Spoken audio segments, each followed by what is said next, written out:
Namaste everyone. Myself Dr. Adavesh. Holeche. I am coordinator for this elective course, an introduction to Vrikshayurveda. And today, as part of that course, we are here to discuss regarding like this is going to be an interaction kind of class, right? So we can share our views, or we can have a discussion in this part, and we can also clear our doubts if we have any, or you can give your own suggestions or any inputs, or if you have missed something, you can get those things cleared in this class. So I hope you have, all of you have gone through all the videos, and you have also seen different like guided materials. So, and also I have also shared some of the YouTube videos, links for YouTube videos, and I'm sure you have, all of you have seen those videos, gone through those videos in detail, right? And with the whatever knowledge you have acquired during by those our video lectures, and you could able to perform well in the assessments. Okay, I'm sure you all have attempted the assessment and also submitted the assessment listings. So if you have any doubts, we can clear those things. Otherwise, what we can do is we can go one by one from module 1, 2, 3, 4, 5. We will go on just having a refresh ourselves with all those materials or the lectures, right? What we learned in module 1, what we learned in module 2, all those things we will discuss in brief, and we will also discuss how practically we can implement in our regular practice of cultivation or this thing, right? So this is what we are planning. So I think we can, without much delay, we can start, right? In our module 1, like the main objective of this whole course was, as it was told in the beginning itself, and that is the same as we mentioned in the course material itself, that the main objective is to just to introduce the Vrikshayurveda, the concept of Vrikshayurveda. As of course, like by now you have heard this word Vrikshayurveda, but many a times what happens, even after completing BMS course, there are many people who didn't know what is Vrikshayurveda. So the intention of this course was to just to introduce you, just to make you familiarize with Vrikshayurveda. So what is Vrikshayurveda? What all things it contains, and like what is it having for like what it can offer to us, right? And how we can get benefited by Vrikshayurveda, how we can help the society with the principles, or with the thoughts, or with the knowledge of Vrikshayurveda, how the society can get benefited. All these things,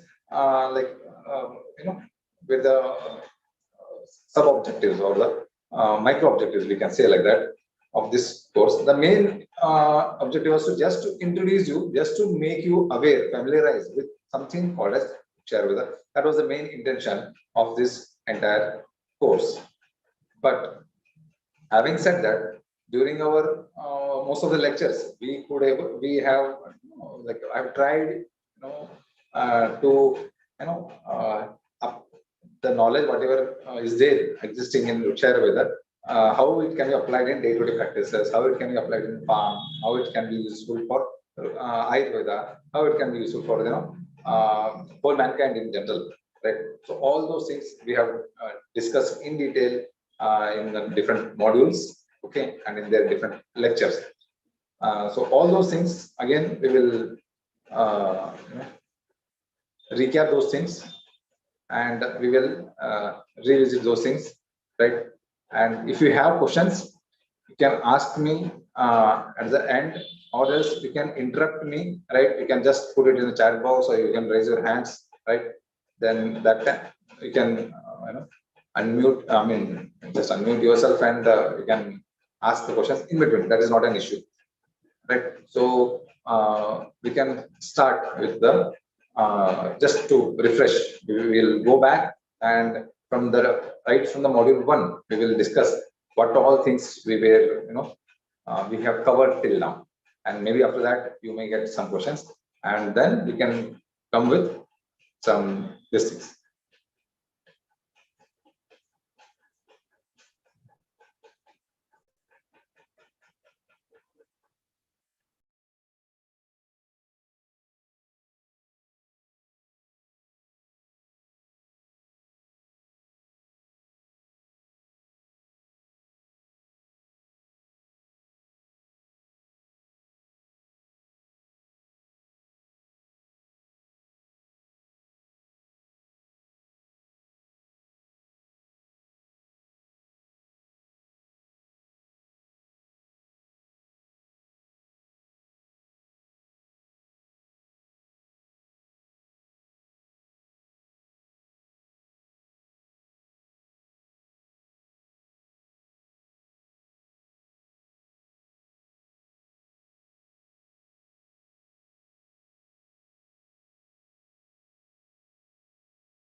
So now we will just see one by one what all things we have covered in our uh, whole course, right? I hope you remember we have had 5 total modules, okay, and each module contained 5 videos, right?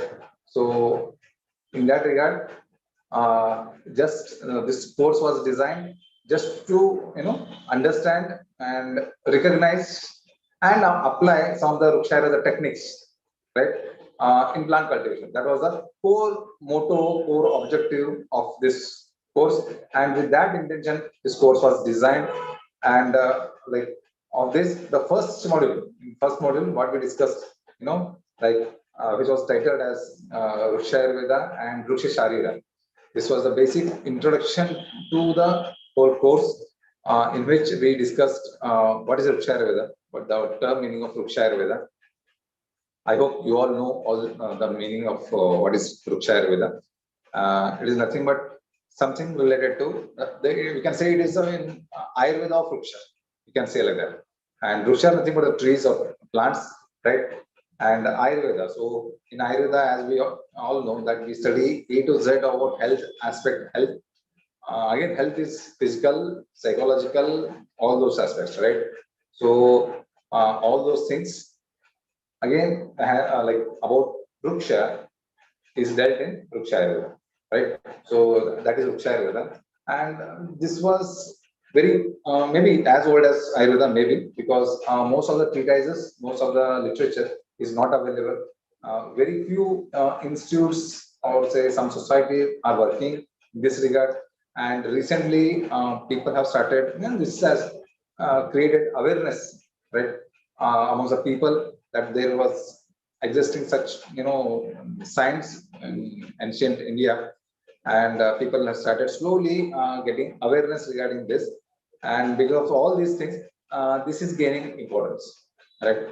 So, in our module one, second lecture, we discussed what is relevance of Vrikshayurveda and how, in current scenario, in present days, how we can get benefited by knowledge of Vrikshayurveda. All those things we discussed.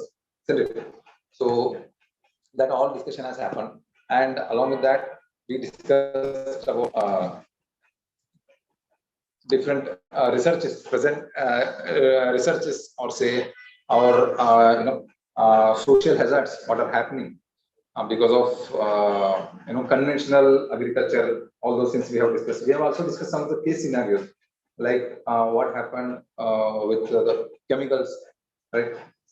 We have discussed some of the areas in which there was hazards, right, and how diseases are being produced, how the resistance power is reducing, how the health is getting compromised because of inorganic cultivation or many other reasons. All those things we have discussed, and because of all these things, people slowly started becoming moving towards natural aspects. So in that you know movement, this Vrikshayurveda also came in way, and that has created a promise amongst researchers, agriculturists, economists, right, regarding how best like this Vrikshayurveda can be alternative to the conventional agricultural cultivations. Right? And we, the people of Ayurveda, then you may say that this is more of agricultural aspect, how it can be useful for people of Ayurveda. If you say, if you see now the like Vrikshayurveda, even the Ayurveda also getting boom, right? Especially after post-COVID, people the awareness has enormously has increased, and people with very helplessly they are looking at Ayurveda, how Ayurveda can be helpful, how what best Ayurveda can offer to them in comparison to the modern science, right? So the demand is increasing, and as the demand for Ayurveda increases, then definitely there will be an increased demand for raw material, right? Medicinal plants. And now the medicinal plants, the most of the medicinal plants are like for the most of the medicinal plants, we are dependent on the forest. When we say forest, it means natural, naturally available these things, right? So nobody is cultivating them, and the rate at which they are being used and the rate at which they are being produced, right? There is a very big gap where they are very much disproportionate. The demand is very high, and the production is very low as far as the cultivation or the production of the plant by itself. Naturally, all those things are concerned is very low. So the cultivation is important, right? And in Vrikshayurveda can help us in this regard. It will help us to enhance the quality as well as enhance the quantity, right? And as you all know, these aushadhi are virya pradhana, and any chemical in them, any inorganic material in them may have very higher hazardous effect than compared to a chemical or inorganic material present in the food. Okay, which is rasa pradhana, right? So because of that, if at all there is a medicinal plants are needed, that is for sure. So medicinal plant cultivation is also very important. That is also true. So how that cultivation can be done, how that cultivation aspect can be taken up. So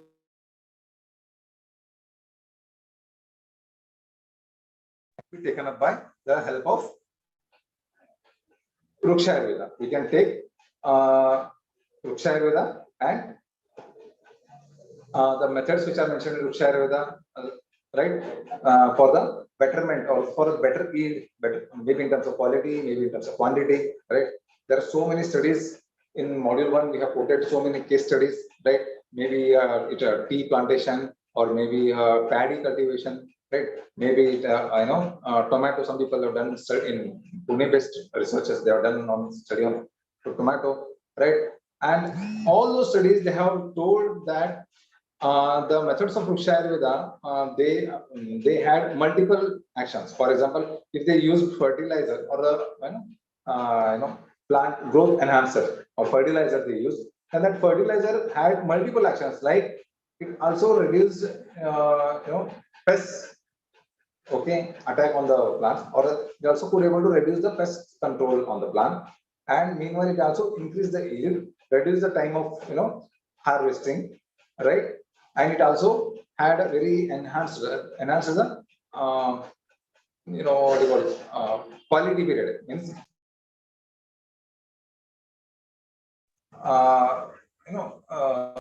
decade early very quickly. But tomato which is cultivated by Vrikshayurveda method, it could be able to last longer period, right? So what does this indicate? This indicates that the life in that plant can be even can be sustained. The quality and the features, properties can be sustained for a longer duration of time if we use Vrikshayurveda.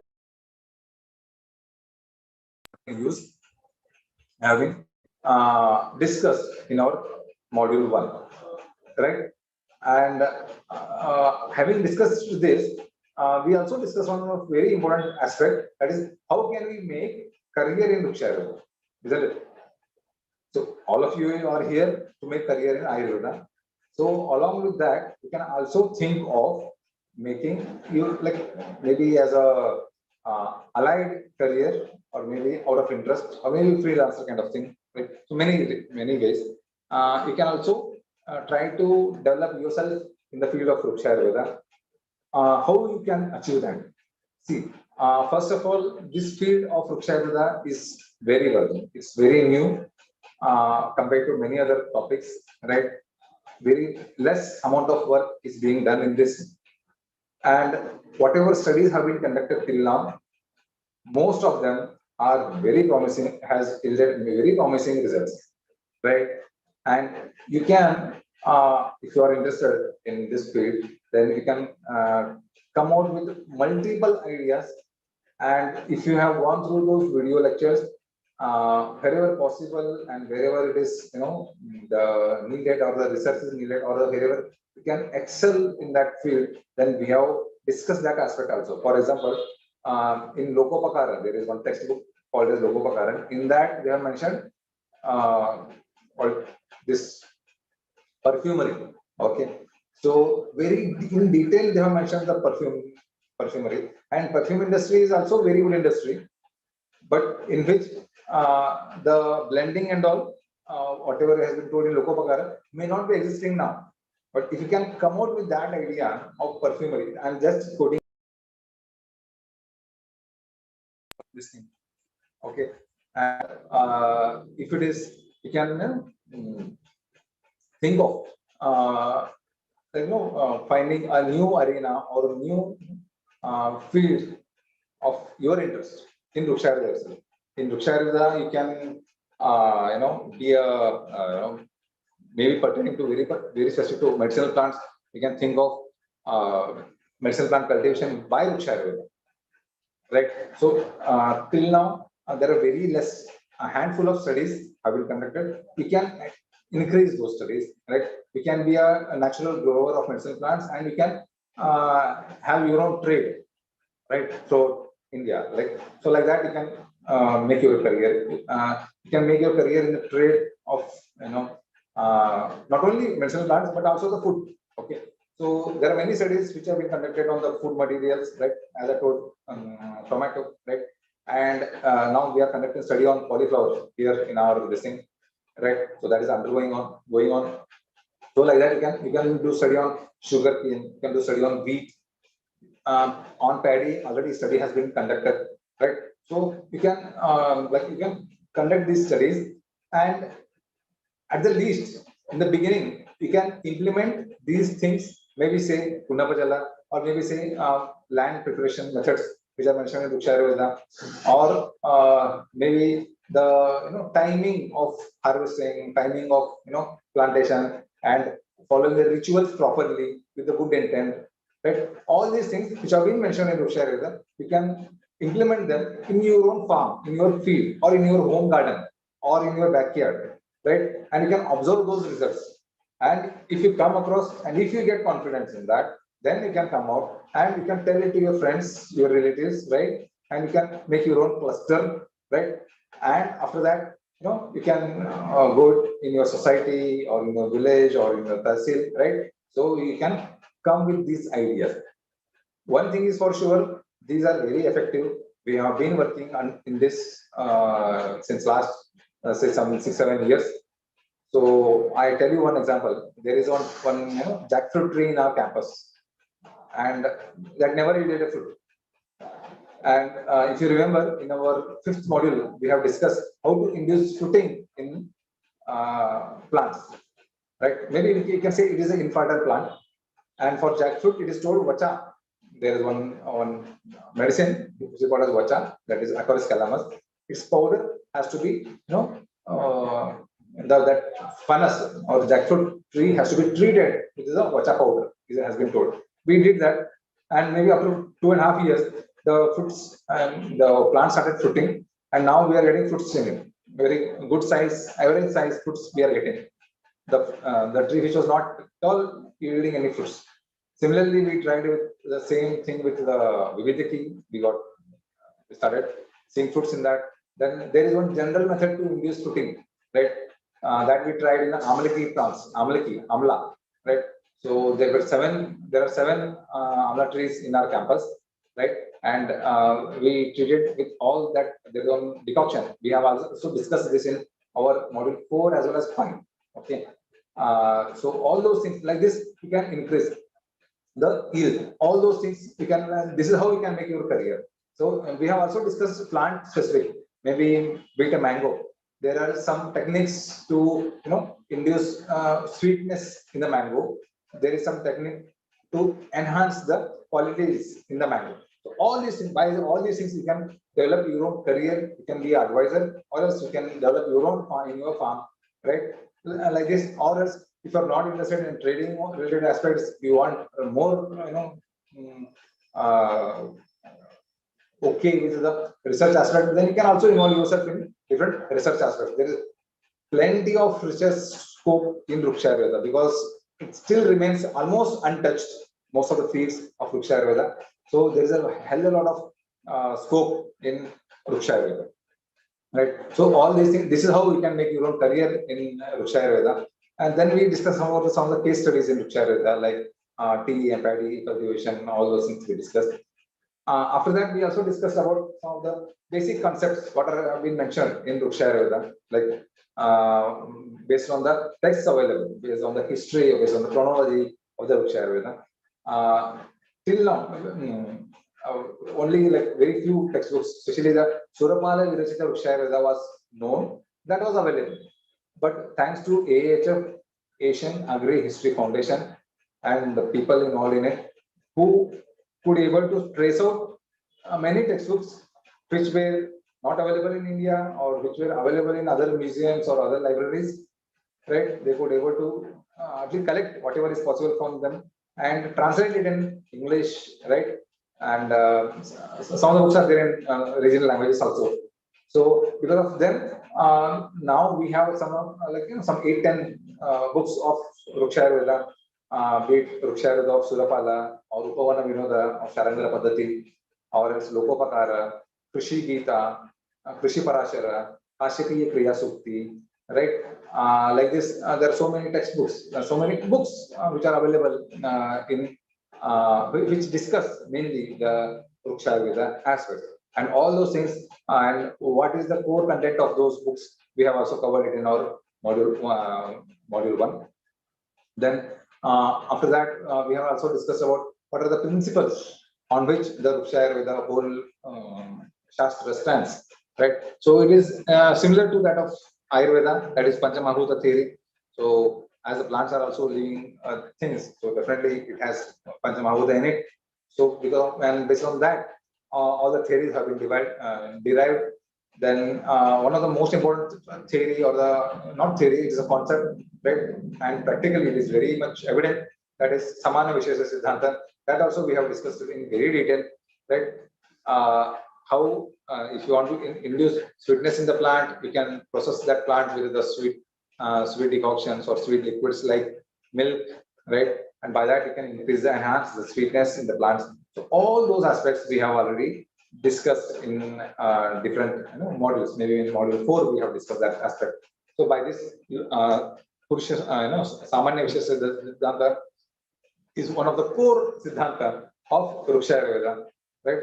Then coming to Vrikshayurveda, as you all know, very lately the current modern science accepted that plants have senses, plants do have life, right? But the same thing has been very detailed and with examples has been told in many texts of Vrikshayurveda, that plants have sensories, plants have touch feeling, they see, they can hear, they can feel also. All these things have been, we have references. We have also discussed the same in our module 1. Then their age, they have also predicted the age. They have predicted, what benefit you get if you plant a tree, right? And they have also told, for particular nakshatra, particular rashi, they have allotted one tree. So it is a duty of that person to take care of that tree. By this, they have also tried in conservation of the plant. So all these things we have discussed, and along with that, we have also discussed about Vrikshayurveda. In that, we have discussed in detail about what are the different Vriksha, features or the anatomical structures of Vruksha, then what are the physiological aspects. Of course, the Vruksha, based on Vruksha, we have not discussed the botanical aspect of it because that is not the purview of this course. So whatever is available in the text of Vrikshayurveda or plant or related to cultivation and plant Sharira, that only that part we have touched, and that part we have discussed. So the what is the general morphology, what is the classification of the trees, right? And explanation of the word meaning of term meaning of Vruksha, then Lokasami Purusha Siddhanta, that of course you are going to study in Ayurveda also. The same Siddhanta, what is told in Ayurveda is same in case of Vrikshayurveda also. Then like all these things we have discussed in our module 1, and we have also shared guided material with that, some of the along with some of the textbooks, some of the articles, right? And also we have shared some of the websites also for PDFs. Okay, I hope all of you have gone through that videos, right? And after that, we have also this is how like module 1 we have concluded, and I am sure you have gone through all these things in detail.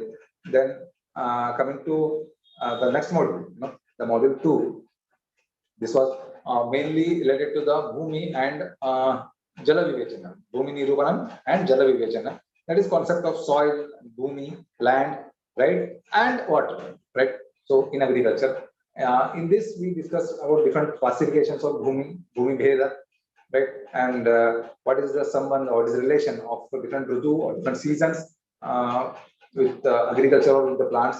What is the impact of Griha, different Griha on the plants, right? And how they are related with the plants, all those things we have discussed in detail.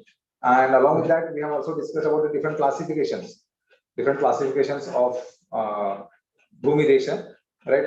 Jangala, Anupa, Sadharana, and what is their importance, which plants we can cultivate in which areas, right? So all these things we have discussed in our first lecture video of module 2.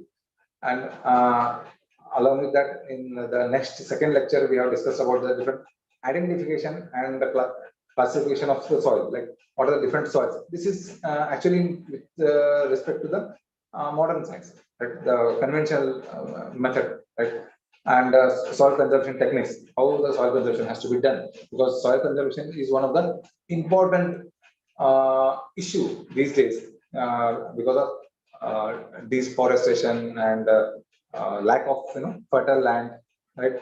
The fertile land is reducing day by day, forest area is reducing day by day, and because of that, the soil is the upper surface, the upper layer of the soil is getting erodes, because of which the yield again is coming down, right? So soil erosion is very important aspect. So how to conserve that, and how Vrikshayurveda in those olden days, how they could able to do it, achieve it, all these things we have discussed in our module 2.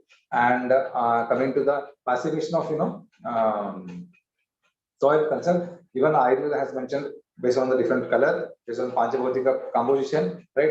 So they have also done classification of soil, and they have also mentioned in which soil which plant has to be planted, or preferably which plant has to be done, planting has to be done. So all these things we have already discussed in our module 2 of second lecture, module 2, right?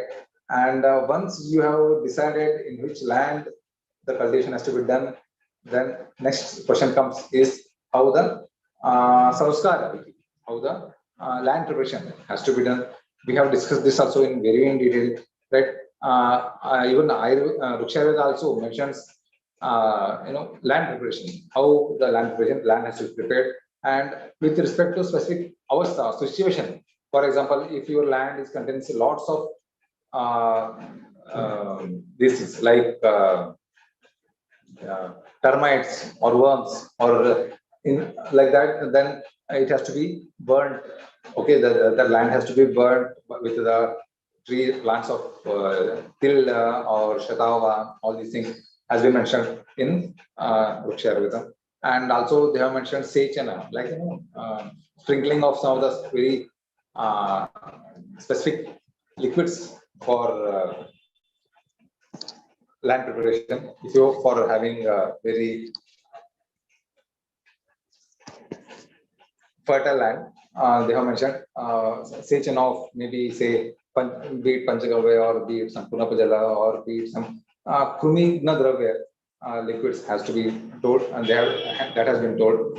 And also, if the pit method, if we are going to cultivate, then we have to do it by, that pit has to be, what size should be the pit size should be, how much should be the size of the pit, and with respect to the plant, if it is a tree, then what should be the size, if it is small tree, then what should be the size of the pit, then how the pit preparation that has to be done, that also has been mentioned in different texts of Vrikshayurveda. That also we have discussed in detail, right? And that pit has to be fumigated first, right? Then we have to apply a ghee or paste of vinegar to it, right? And there are so many things has been told, and all this has been mentioned and discussed in detail in our third module of, that is, land preparation. And we have also tried to compile and tell what is the modern counterpart of these things, right? So all these things has been discussed in our Bhu Samskara Vidhi or land preparation, right? And next is in fourth module, we have discussed about different Vanavargas, right? Gardening methods or landscaping methods, which are mentioned in different texts of Vrikshayurveda, right? So if you have, especially in texts of Upavana Vinoda, we come across we come across different explanations of like different gardens, how the garden has to be designed, right? What all things should be there in the garden, and what should be there in the fence, and how we can make latagraha, right? The hut of climbers, what which climbers to be used for that, making that latagraha. All these things has been told in different text. Especially Upavana Vinoda mentions it in detail, that gardening aspect. So we have discussed that as well in detail, and how the water, sources of water should be there, and how the different rock garden things are mentioned, right? Then trees where they have to be planted. All those things aspects have been mentioned in detail in different texts of Vrikshayurveda, especially Upavana Vinoda. Right, and that was about Vanavargas, which we discussed in our fourth lecture video of module 2. And in our fifth lecture video of module 2, we discussed about importance of water, and what the Vrikshayurveda has to say about water. And very important aspect we discussed is Udakargala. Udakargala is how to identify the underground water. You might have seen, even these days they do it with some instrument, or they do with some coconut or something like that. So Vrikshayurveda also has mentioned some of the lakshana, right, signs for knowing underground water. And they have not only mentioned that there is availability of water, they have also mentioned about the what is the route, from which direction to which direction the water is flowing, and how much the water content is there, what is the depth of the water content.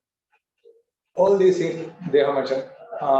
We have, and that too with specific to different desha, right? Jangala, Anupa desha, like in those areas, different lakshana they have mentioned, right? So all these things they have mentioned, and along with this, they have also mentioned about how to clean the water, water resource, like how to clean a well water, how to clean a lake water, pond, how to do the cleaning aspect. All those things they have mentioned, and along with that, they have also mentioned how if you while drilling or while digging, if you come across a very big hard rock, then how to dissolve that rock. That also has been mentioned, and that also we have discussed in this lecture. So that is very interesting. So they have mentioned use of some basma or kshara, palasha, kulatha, all they have mentioned. So that we can also we can try with some small stones or something like that. You can try the people if you are interested in, right? So in module 2, we discuss about the soil preparations and water, importance of water, and also one more important thing is jalashaya. Like they have also had a concept of check dams, right? And how they have to be made, and what should be their size and length, and for how much area, how much water, this much is required.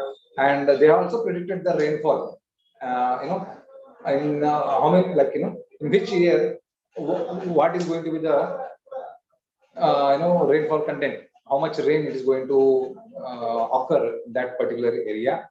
And what will be the harvest, quantity of the harvest, right? And in that year, how much rain is going to come. So all these things, and how to calculate it, how to predict the rain. So I also discussed this aspect in that rain prediction. So, and I have also given an assignment for you people, that to predict the what is going to be the rain, quantity in rainfall in year 2023. I hope all of you have done that assignment, right? We have also predicted that rainfall, right, by doing that calculation. So all these things we have discussed in our module 2, right? And I have also given you some of the soil testing methods of conventional method, right? And I also shared some of the methods of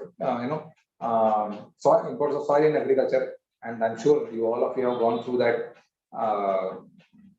aspect of importance of soil, importance of soil and land preparation, and importance of water in agriculture, and and what is the concept of jalashaya and rainfall and gardening in mentioned in To Vrikshayurveda. And after this, we discussed about the in module 3 we discussed about seeds, that is bija vichara. In that we discussed about the management and processing of seeds and sprouts, right? How to manage them, all these things we discussed. In the first lecture of this module 3, we discussed about importance of the seed and seed selection, right? And also stem cutting and some of the vegetative propagation methods we discussed. And what is the references of vegetative propagation or seed propagation in To Vrikshayurveda, that also we discussed, right? So all these things we have discussed in our module 1. And they have mentioned different types of plants, right? Types of plant based on their production. Say if it is being produced by seeds, then they call it as a bijaja. If it is produced by kanda or the stem, they call it as kandaja. If it is by kanda, then they call it as kandaja, right? If it is by ubhaya, then kanda bijajanya, like that. There are they knew in our acharya, they knew that plants also can be produced by bija or by different parts of the plants. So depending on that, they also classified the plants, right? So that also references we have also gone through in this lecture. Then what are the qualities of the seed, how we have to select the seeds, all those things we have discussed in our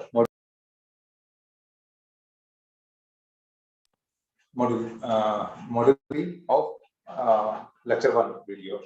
Then we have also discussed about different seed treatment methods, right? In To Vrikshayurveda, we come across many different physical as well as, and most of them are physical processes. We have to use some of the very naturally available raw material, and that has to be used for processing the seeds. Okay, there are many different process methods, right? Maybe by dhupana, by sechana, by snigdha lepana, or then we have the lepana methods, right? And immersion methods, right? Complete nirvapana methods, all those things. There are so many methods mentioned in To Vrikshayurveda, right? Has been mentioned for better sprouting purpose, for better germination purpose. Those have been mentioned, and we need not do all these methods for all these plants, all these seeds. We can do specifically or selectively do with all these seeds, right? And by that we can either increase the germination time, reduce the germination time, right? Or else we can also enhance the healthy germination, right? So all these things can be done by using different seed treatment methods mentioned in To Vrikshayurveda, right? We have done seed treatment methods in many species of medicinal plants. Maybe it in Ashoka, we have done it in Vividiki seeds, on Haridiki seeds. We are doing it in Sarpalanda seeds. We are seeing it sprouting now, right? So likewise, we are doing it on many seeds based on the seed treatment methods mentioned in Vrikshayurveda, right? If the seed is crumigesta or having, there is a fear of worm infestation or pest attack, then it has to be done. Dhupa sechana has to be done. All those things has been discussed in detail in our second lecture of third module. Then after this, once that seed has been prepared and seed is ready to cultivate, next ready to sowing. Then after sowing, and what are the sowing methods? What care has to be done? What is the time of sowing? And which species we have to sow in which season, right? All those things we discuss in our Bijokti Vidhi, that is the rules of seed sowing, right?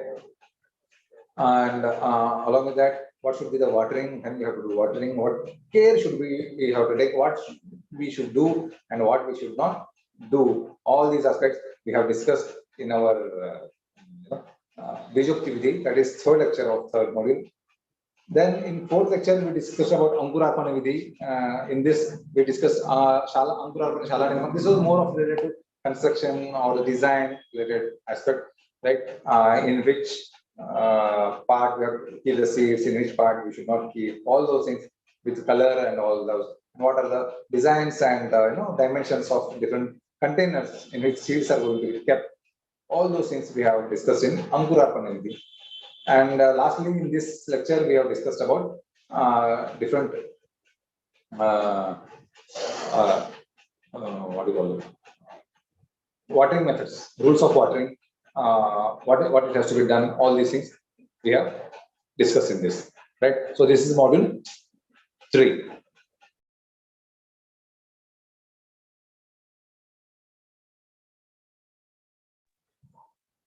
Next in module 4. Module 4 was very important as far as the portion which is concerned, right?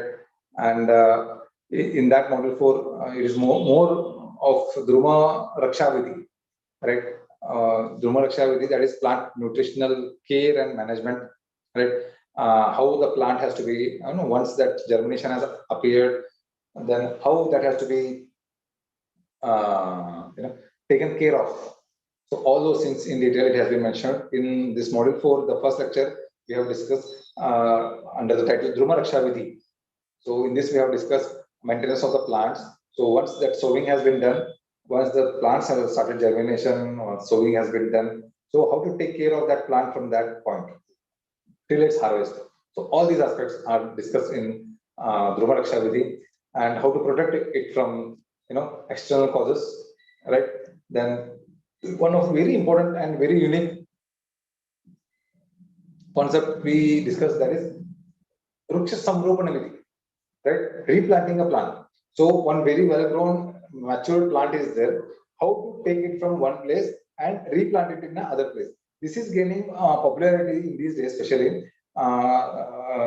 especially for the during developmental activities, maybe for the expansion of the widening of the roads or construction of some dams or some buildings, right?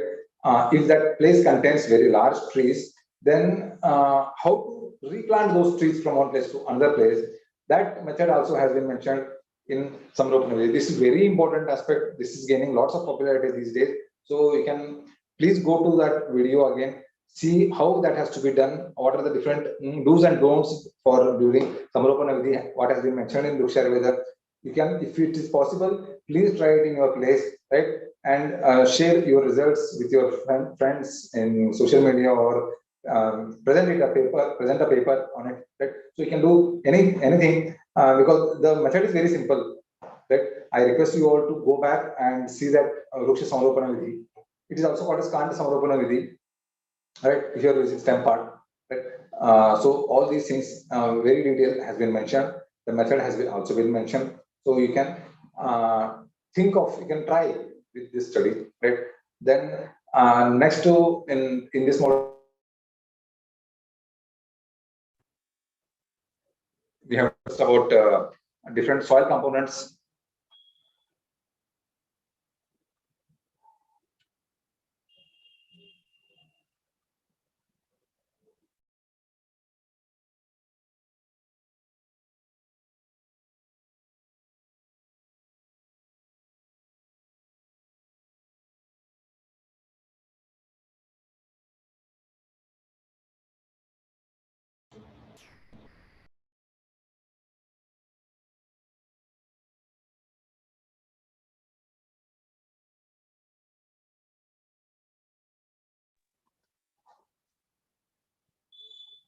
So in this fourth module, in second lecture, we have discussed about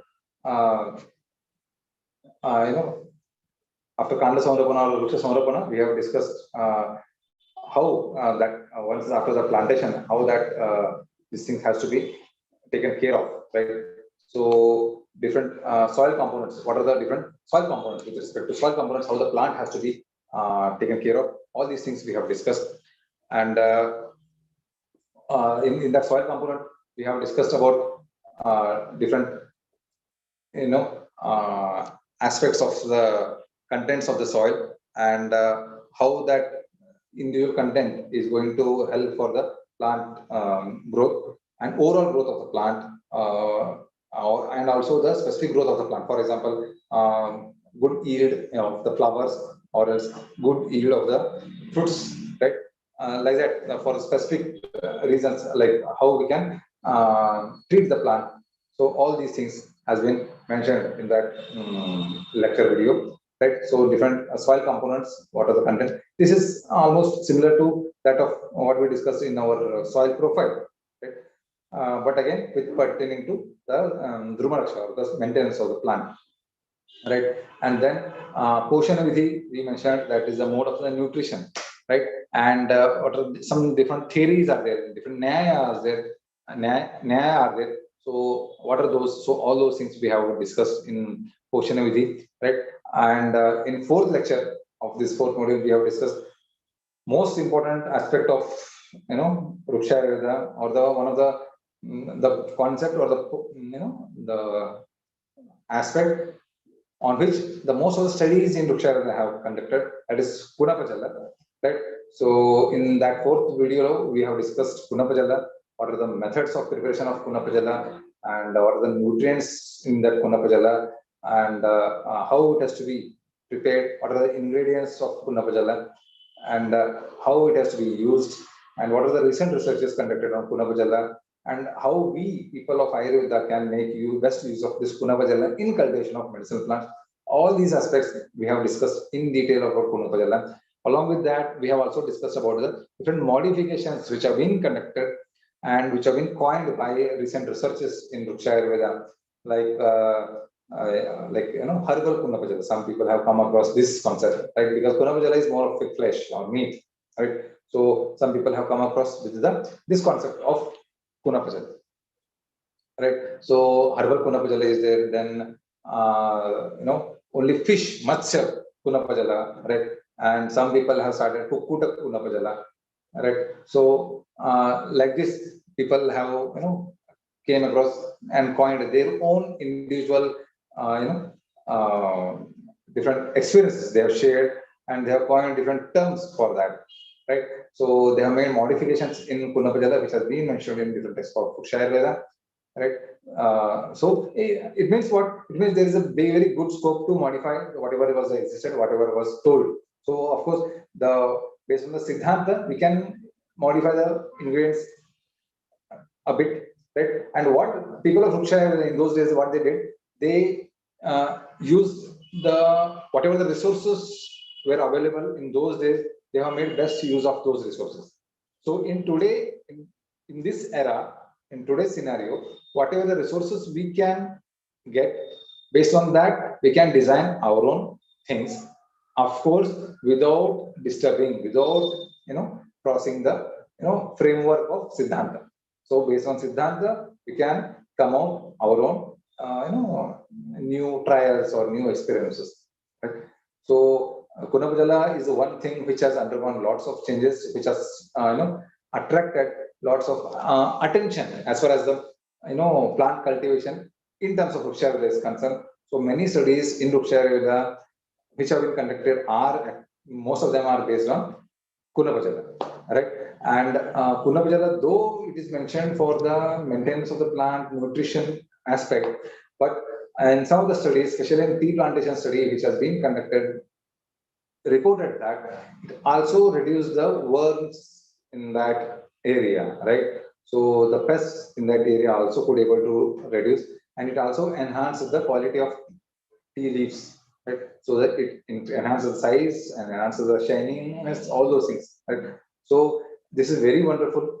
I strongly, request you people of, urge you instead to try and practice Punapajala in a farm or be in your backyard or in a small pot. You just take on any plant whichever you of your like or your choice, and try making Punapajala. It is very simple. You can do it in your kitchen, right? So you can try any. If you're a vegetarian, if you don't like fish, meat or flesh, you can stick on yourself to the herbal Punapajala, modified Punapajala. I have shared that also in your guided learning material. Okay, and in the books also, in guided learning material in which I have shared, you have references of how to make vegetarian or herbal Punapajala. And if you, are interested, there are so many YouTube videos on Punapajala, different methods they have told, right? So you can compare those methods with the methods which are mentioned in Vrikshayurveda, and you can, whatever the resources, basic resources you have with you, you can make your, modify your own Punapajala. And but make sure the most important thing is to try it, modify it, but definitely try it, right? So you try it, and you can share that knowledge with the your friends and families, right, relatives, and again you can present it, right? You can make a paper of it, right? So all these things you can make. Along with that, we have also discussed what are the different other natural, organic manures which has been being used in different parts of India in different forms, right? So be it Panchagavya, which is next to Punapajala, highest, attracted manure, organic manure, right? Then there is something called a Jivamrita is there, Gopamrita is there. There are so many things have been coined, right? So all these things are there. We have discussed these things in our course module in detail. I request you all to go back and read, go through those videos again, and try to implement or try to practice in your own this thing, and thereby you can come across, you can get experience or you can get confidence in those fertilizers, right? After this, in our fifth module, which was the last module, right, we discussed about different Taru Chikitsa and Chitrikarana methods, right? So in Taru Chikitsa, the fourth module was more of related to physiological enhancement or enrichment of the plant, whereas the fifth module was related to the pathological management of the plant, right? In our module 1, we have discussed about the plant diseases, there, how to diagnose them, what are the signs of, what are the diseases, right? How to diagnose them, and what are the different, this is like maybe Vataja, Pittaja, Kaphaja, which Vikara it is, and based on that, the treatment aspect of that. So, what are the causes of that disease? All these things we have discussed in our module 1. Right? Very simple techniques are there, very simple lakshana are there, very simple treatment are there. You can also, if you come across such lakshana, you can also think of, using these Vrikshayurveda methods, right? And how to do plant management if there is a threat from the external side, right? Maybe from wind, excessive wind, or excessive water, or excessive, lightning, right? So all those things also we have discussed, right? How to treat a plant which is affected by lightning. All these things have been mentioned in detail in Vrikshayurveda, and we have also discussed that in very great detail in Dhruva Raksha Vidhi, as well as in our fifth module. We have discussed that aspect in detail, right? So this plant disease management, we are doing it regularly in our practice here. We, in our college, we have almost more than 30 acres of land in which we are cultivating medicinal plants, right? And in that, whenever we come across any disease, we don't use any pests, any pesticides, any fungicides. We don't use any chemicals. We do it with very natural methods which have been mentioned in Vrikshayurveda, and some of them we have modified by ourselves, and that we are using, right? And we are getting fantastic results in that. right? We are using things like neem, then garlic, right? Then say areca, right? Caratropis procera, right? We are using nirgundi, right? We are using all the Kumigna Dravya which have been mentioned in Vrikshayurveda. So vacha, all these things we use. We use it for sprinkling purpose. We use it for draining purpose, drenching purpose, right? We use for immersion purpose. So depending on the need, depending on the plant which is affected, depending on the part which is affected, we use it. And we also make sure that we spray Kunapajara to all our plants twice in a year and vermi wash once in a year. Like we use vermi compost as well as vermi wash water to all our plants. So we are doing it with natural methods in our day-to-day practice of cultivation of medicinal plants in our college institute. Right. Then the last and very fascinating aspect of Vrikshayurveda was Chitrikarana. Some people call it as also Vichitrikarana. We can say it is these are the botanical wonders. How to create very different. It is nothing but how to create mutagenesis in the plant and how to bring very wonders, very fascinating or surprising or special things in the plant. How to impose them, how to impart these special features or characters. That too naturally without completely harming its genetics or genetic structure, right? And so all these things we have discussed in Chitrikarana. This is going to be very fascinating thing. I request you all people to go back and watch that video again on Chitrikarana method. There have been stored so many methods on so many plants to get all season plants to all season fruits, flowering in all the seasons, right? And to enhance the yield in draksha or grapes, how to enhance the quality of the mango, and all these things, be it or say pomegranate, right? So or furnace of jackfruit tree, how to do all these things. This has been mentioned in detail in different texts of Vrikshayurveda, that is Chitrikarana. This is very important, very most important or heart we can say of Vrikshayurveda, because this includes so many fantastic, fascinating things in Vrikshayurveda. So I request you all people to go back and watch it again for better examples. And if you get something want to work on that, if you have that plant and if you have the material to work on, then please I request you to go and work on it, right? There are so many methods like how to induce a fragrance in the non-fragrant plants, right? And how to induce fruiting in a non-fruiting plant. Okay, how to induce all season fruits in all the seasons, right? So we are working on it, but not come across a very conclusive results we have not yet got, but we are working on it. Of course, we can also start trying on it, right? So all these things we have discussed in our Chitrikarana methods. And last we discussed about different experimental trials which have been mentioned in Vrikshayurveda, and what are the innovative cultivation practices. We also discussed what we are doing here in our college, right, in terms of innovative cultivation practices. Then we have also discussed about scope of multidisciplinary research in Vrikshayurveda, right, and how you people can contribute to the field of Vrikshayurveda by doing these researches and by reporting those your observations and experiences. Maybe if not, at least you can go to your farm and you can try to implement any of these methods mentioned in Vrikshayurveda. So whatever possible we can mention. All these things we can do with the Vrikshayurveda. So and at the end we have also shared different guided material for related to the module 5. So please go through those modules, and I'm sure you have also gone through those, already those guided learning this thing. So this was all about Vrikshayurveda and introduction to Vrikshayurveda course, which we discussed in these 25 videos under the 5 modules, 5 lecture videos in each module, right? So total making it 25 videos, right? I hope that you all have gone through those videos and made best use of the knowledge available in that. And again, I request you all people to at least go and try it with like one method of Vrikshayurveda in one plant or in your farm or in your field and share it with the people, right? And if you have gone through these things very properly and attentively, then definitely like you will know at the end of this videos, and I'm sure by now you know what are the basic information present in the Vrikshayurveda, right? And now you can able to identify, analyze, understand the rationality and the different methods mentioned in Vrikshayurveda.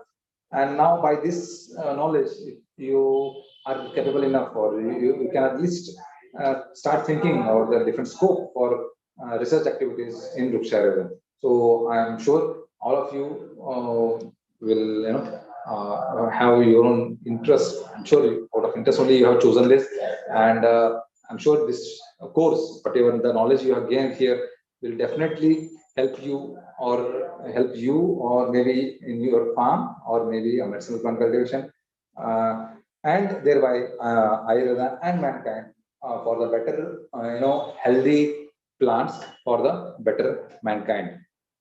Right. So with this, I conclude here. So if you have any doubts and anything to ask, you can put it in chat box or something like that.